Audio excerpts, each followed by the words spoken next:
Hello viewers, আজকে আবারও চলে এসেছি আপনাদের সামনে নতুন আরেকটা রেসিপি নিয়ে। আজকে তৈরি করব পাকা আম দিয়ে ভীষণ মজার একটা কেক রেসিপি। এখন তো আমের সিজন, আর আমের সিজনে পাকা আম দিয়ে যদি আমের এই কেকটা তৈরি করে না থাকে তাহলে ঝটপট তৈরি করে নিন। একবার খেলে এই পাকা আমের কেকটা আপনারা কিন্তু বারবার তৈরি করে খাবেন, এতটাই টেস্টি হয়। আর বাড়িতে যদি বাচ্চা থাকে তাহলে তো কোনো কথাই নেই, বাচ্চাদের এইভাবে পাকা আমের কেক তৈরি করে দিলে বাচ্চারা খুবই খুশি হবে। পাকা আমের কেকটা তৈরি করার জন্য এখানে আমি একটা আম নিয়েছি বড় সাইজের, দুই পাশে টুকরোগুলো নিয়ে এভাবে ছোটো ছোটো টুকরো করে কেটে নিয়েছি। এবারে একটা মিক্সিং জারের মধ্যে আমের টুকরোগুলো দিয়ে দিচ্ছি।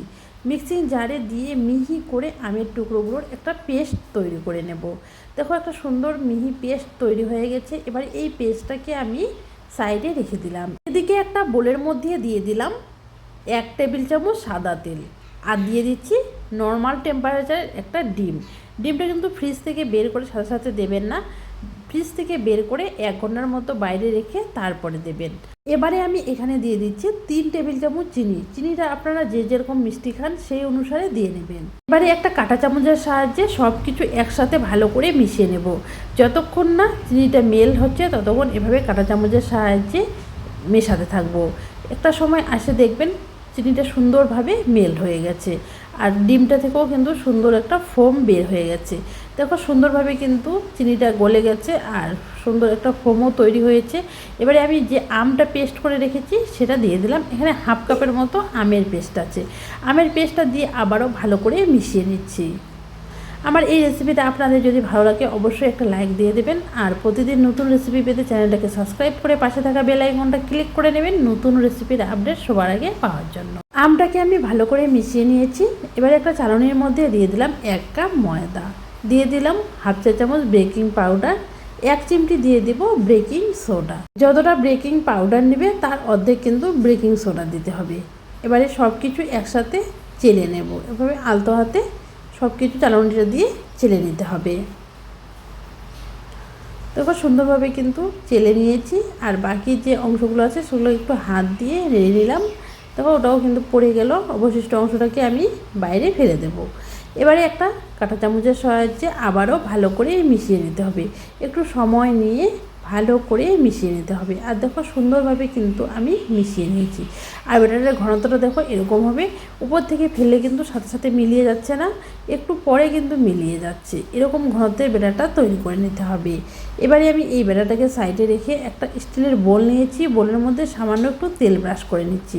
এখানে আপনারা চাইলে বাটার পেপার বা এমনি পেপারও দিতে পারেন। আমি সামান্য একটু তেল লাগিয়ে নিয়ে এখানে কিছুটা পরিমাণ ময়দা দিয়ে এভাবে বাটিটাকে কোট করে নেব। এইভাবেও কিন্তু আপনারা কেকটা তৈরি করে নিতে পারেন। বাটিটাতে সুন্দরভাবে কোট করে নিয়েছি। এবারে আমি এই কেকের পাত্রের মধ্যে কেকের ব্যাটারটা ঢেলে দিচ্ছি। একটু উপর থেকে ঢেলে নিতে হবে যাতে কোনো রকম বাতাস ভেতরে প্রবেশ করতে না পারে। সুন্দরভাবে কিন্তু একটা স্প্যাচুলার সাহায্যে আমি সম্পূর্ণ ব্যাটারটাকে বোলের মধ্যে নিয়ে নিচ্ছি। দেখো সুন্দরভাবে কিন্তু বোলের মধ্যে নিয়ে নিলাম। এবারে আলতো হাতে একটু ট্যাপ ট্যাপ করে নিলাম 2-3 বার, এতে ভিতরে যদি কোনো রকম বাতাস থাকে সেটা কিন্তু বের হয়ে যাবে। এবারে বেক করার জন্য কড়াইয়ের মধ্যে কিছুটা পরিমাণ বালি দিয়েছি আর একটা স্ট্যান্ড দিয়েছি, দিয়ে দিলাম বাটিটা বসিয়ে কেকের বাটিটা। এবারে ঢাকা দিয়ে দিলাম। ঢাকা দিয়ে আমি 30 থেকে 40 মিনিটের মতো মিডিয়াম আঁচে এটাকে হতে দিয়েছি। 30 থেকে 40 মিনিট পরে ফিরে আসলাম, ঢাকাটা তুলে নিলাম। সুন্দরভাবে দেখো ফুলে উঠেছে। এবারে একটা টুথপিকের সাহায্যে চেক করে নিচ্ছি। টুথপিকের গায়ে কিন্তু একটুও লাগেনি, মানে কেকটা সুন্দরভাবে রেডি হয়ে গেছে। এবারে এই কেকটাকে ঠান্ডা করে আমি এবারে ডিমোল্ড করে নেব। একটা স্প্যাচুলার সাহায্যে এভাবে সাইডগুলো ঘুরিয়ে আলাদা করে নিচ্ছি। সুন্দরভাবে কিন্তু কেকটা উঠে গেছে। এবারে আমি ডিমোল্ড করে নিচ্ছি। আর দেখো বন্ধুরা, কেকের কালারটা কতটা সুন্দর হয়েছে। কেকের কালারটাই সুন্দর না, খেতেও কিন্তু দারুণ হয়েছে। আম ফুরিয়ে যাওয়ার আগে এইভাবে একবার হলো বাড়িতে আম কেকটা তৈরি করে দেখতে পারেন। খেতেও কিন্তু দুর্দান্ত লাগে, বাচ্চা থেকে বড় সবাই পছন্দ করবে। দেখো আমি একটা টুকরো কেটে দেখিয়ে দিচ্ছি কতটা নরম তুলতুলে হয়েছে। দেখো কতটা নরম তুলতুলে হয়েছে, দেখেই বুঝতে পারছেন। রেসিপিটি অবশ্যই বাড়িতে একবার হলো ট্রাই করে দেখার অনুরোধ রইল। ভালো লাগলে একটা লাইক দিয়ে কমেন্ট করে জানাবেন। আর প্রতিদিন নতুন নতুন রেসিপি পেতে চ্যানেলটাকে সাবস্ক্রাইব করে পাশে থাকা বেল আইকনটা ক্লিক করে নেবেন নতুন রেসিপির আপডেট সবার আগে পাওয়ার জন্য। দেখো আমার কেকটা কিন্তু কেটে পরিবেশন করে নিয়েছি। আজকের মতো এখানে বিদায় নেব। আপনারা যে যেখানে আছেন ভালো থাকবেন, সুস্থ থাকবেন। বাই বাই বন্ধুরা।